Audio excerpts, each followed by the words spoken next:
दोस्तों आज की ये वीडियो कक्षा 10 वाले बच्चों के लिए बहुत ही महत्वपूर्ण है क्योंकि माध्यक निकालने के लिए एक सवाल आपके बोर्ड एग्ज़ाम में लगभग हर साल पूछा जाता है।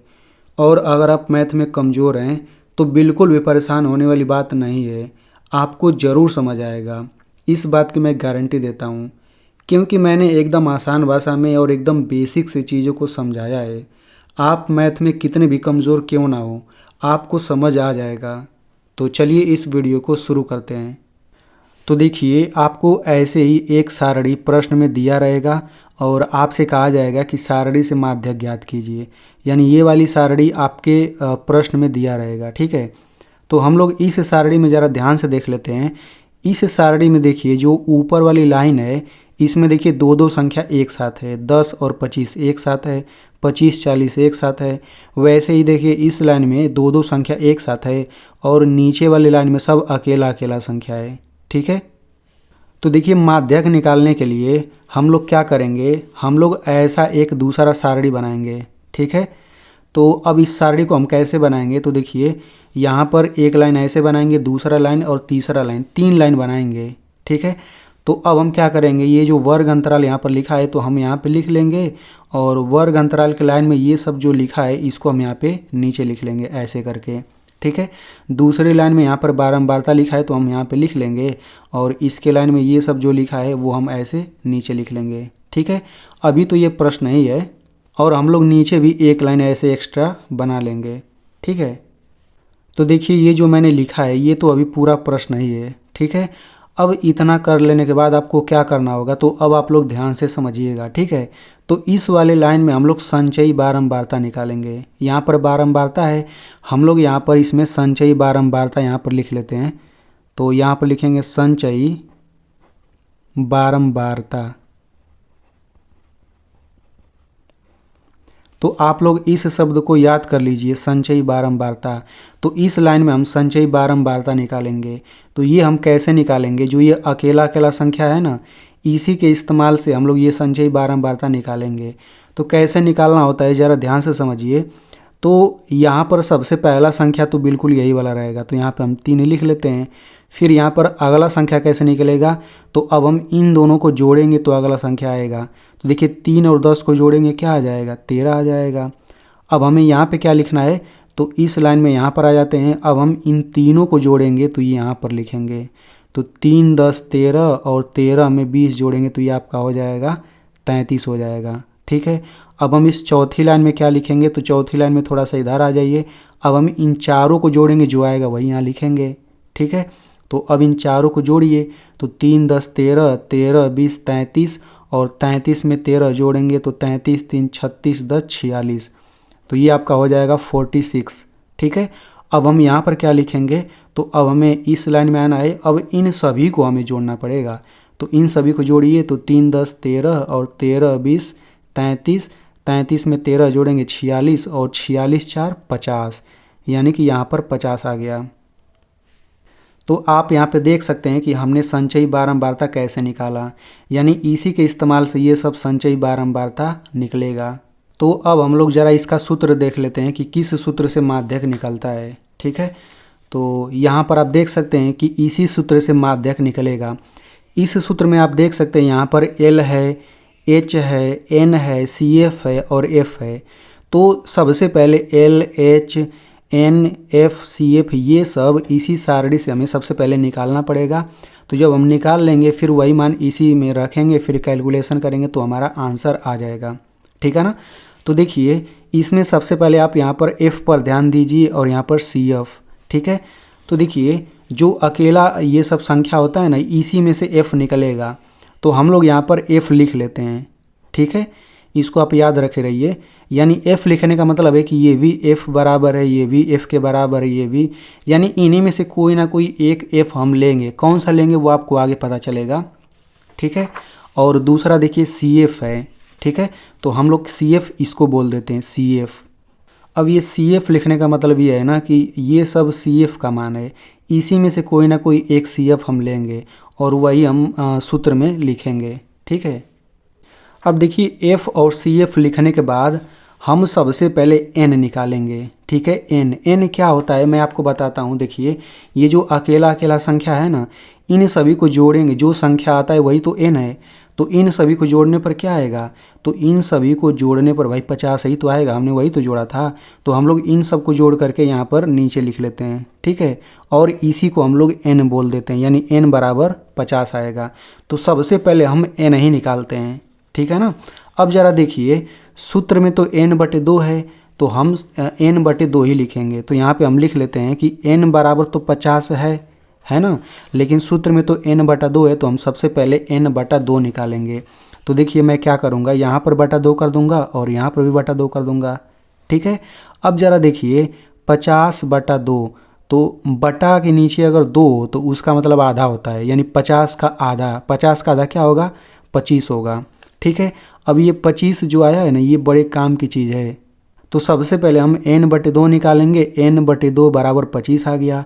अब हमें क्या करना है, ये जो 25 है ना, 25 से बड़ी संख्या हमें खोजना है इसी CF वाले लाइन में। एक बार फिर से बता देते हैं, सबसे पहले हम n/2 निकालेंगे, n/2 यहाँ पर 25 आ गया है। अब हम 25 से बड़ी संख्या इसी CF वाले लाइन में खोजेंगे। ठीक है ना। तो आप मुझे बताइए ये 25 से बड़ा है क्या, नहीं, मतलब शुरू से ही शुरू करेंगे। तो ये 25 से बड़ा है क्या, नहीं, ये तो छोटा है 25 से। ये 25 से बड़ा है क्या, नहीं, ये भी छोटा है। ये 25 से बड़ा है क्या, हाँ 25 से बड़ा है। और ये 25 से बड़ा है क्या, हाँ ये भी 25 से बड़ा है, ये भी 25 से बड़ा है। तो जो सबसे पहला 25 से बड़ा होता है ना, यही काम की चीज़ है। अब इसी लाइन में ये जो तीनों है, इसी का हमारा काम है, यानी 25 से बड़ा जो ये पहला वाला संख्या है, इसी वाले लाइन का काम है। तो हम लोग ऐसे घेर देते हैं इसको। ठीक है, अब हम यहाँ से शुरू करते हैं। सबसे पहले इसको, ये क्या चीज़ है, इसको हम माध्यक वर्ग बोलते हैं। ठीक है, तो हम लोग यहाँ पर लिखेंगे माध्यक वर्ग। चलिए यहाँ से लिख लेते हैं माध्यक वर्ग। तो माध्यक वर्ग क्या है, माध्यक वर्ग 40 55 है। ठीक है, तो हम यहाँ पर 40 55 लिख लेते हैं। अब जो ये माध्यक वर्ग आया है ना, इसी माध्यक वर्ग ही से L और H निकलेगा। मैं आपको निकाल के दिखाता हूँ। तो देखिए ये जो माध्यक वर्ग है, ये छोटी संख्या है और ये बड़ी संख्या है इसमें। तो जो ये छोटी संख्या होता है ना, यही तो L होता है, यानी कि L बराबर क्या है, 40 है। ठीक है, और H क्या होता है, बड़ी संख्या में से छोटी संख्या घटाएंगे तो H आ जाएगा। तो 55 में से 40 घटाएंगे तो ये आपका आ जाएगा 15। तो देखिए L और H तो निकल गया। अब हमें n/2 भी निकल गया है। अब हमें CF और F निकालना है। तो देखिए ये भी बहुत आसान है। सबसे पहले हम F निकालेंगे। तो देखिए ये F वाला लाइन है, तो मैंने बोला था कि इसी में से F निकलेगा। तो भाई ये घेरा के अंदर यही तो 20 है, तो यही तो आपका F हो जाएगा, यानी कि F बराबर 20 है। तो हम इसको भी लिख लेते हैं।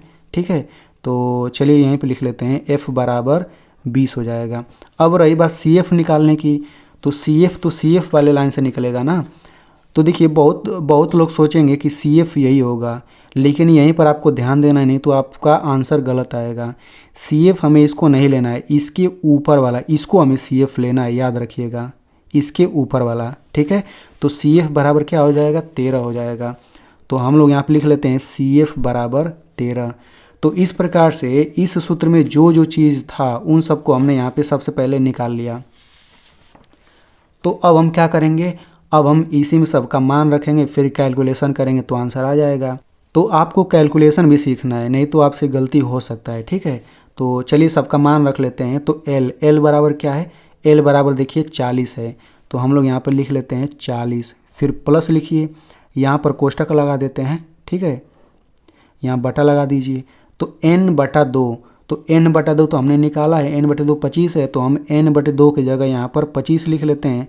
माइनस है तो माइनस लिखिए। CF क्या है भाई, CF हमने निकाला है 13, तो यहाँ पर ये हो जाएगा 13।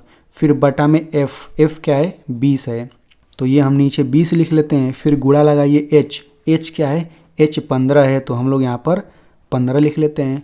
अब इसी को हम कैलकुलेशन कर लेते हैं। तो ज़रा देखिए सबसे पहले हम ये जो कोष्टक है ना, कोष्टक के अंदर हम घटा लेते हैं जो भी है।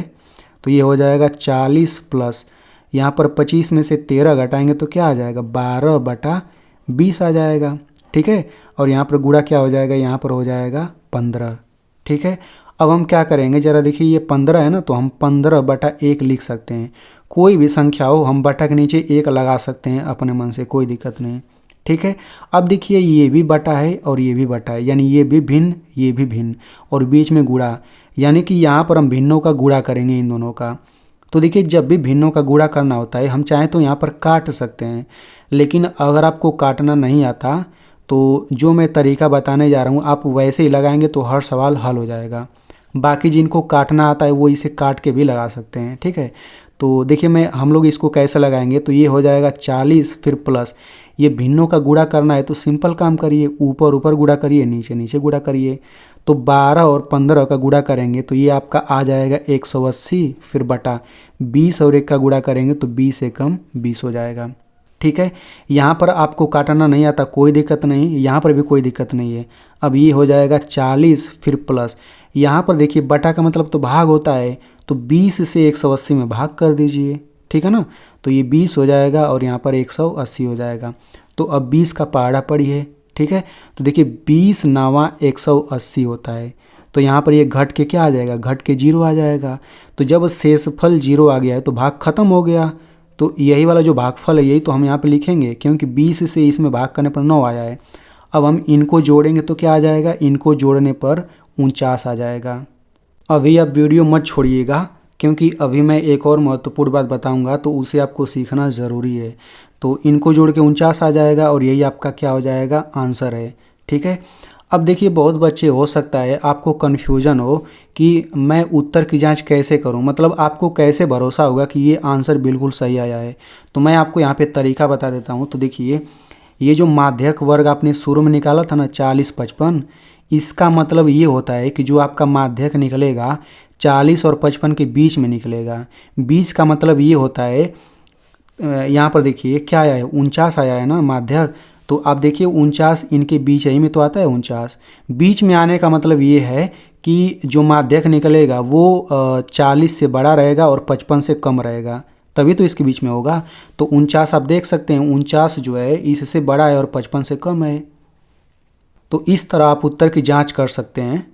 अब देखिए जैसे इस सवाल में यहाँ पर जो भाग आया था 20 से 180 में भाग करना था, तो यहाँ पर भाग करने पर तो शेषफल 0 आ गया है, लेकिन हमेशा शेषफल 0 थोड़े आता है।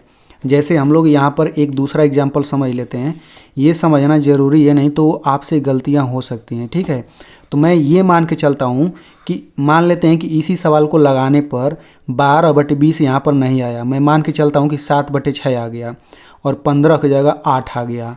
अगर ऐसा होता तब हम कैसे लगाते हैं वो मैं आपको सिखाने वाला हूँ। ठीक है, तो ऐसा आ जाएगा तो वही तरीका लगाएंगे हम लोग। यहाँ पर इसके बटा 1 लिख देंगे और ये 40 लिख देंगे, फिर प्लस यहाँ पर ऐसे गुणा करिए तो 7/56 हो जाएगा, फिर बटे 6 एकम 6 हो जाएगा। अब इस 40 को ऐसे ही लिखिए, यहाँ पर हम 6 से 56 में भाग कर देते हैं। ठीक है, तो भाग करिए तो 6 7 42, 6 8 48, 6 9 54, 9 बार जाएगा ये। अब यहाँ पे घटाएंगे तो ये 2 आ जाएगा। अब आगे क्या उतारें, कुछ नहीं, आगे यहाँ बचा तो यहाँ दशमलव लगा करके 1 0 उतार लीजिए। अब देखिए 6 3 18, 3 बार जाएगा।